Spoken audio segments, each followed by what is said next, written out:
नमस्ते भलरे रुहंतु समस्ते।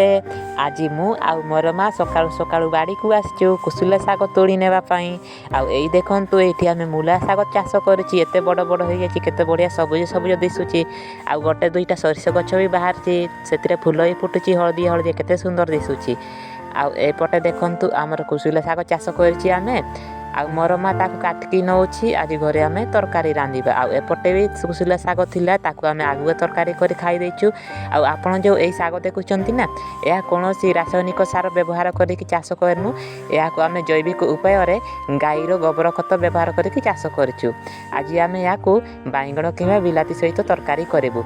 आपनको कुसुला शाग कोन सहित तरकारी करे स्वादिष्ट लागे कमेंट बॉक्स रे जणाइबे। आ वीडियो भल लगे लाइक करेंगे। चैनल को प्रथम थर कर देखुले प्लीज सब्सक्राइब करदे। देखा हेबो आ गोटे वीडियो रे। रहिली जय जगन्नाथ, बाय।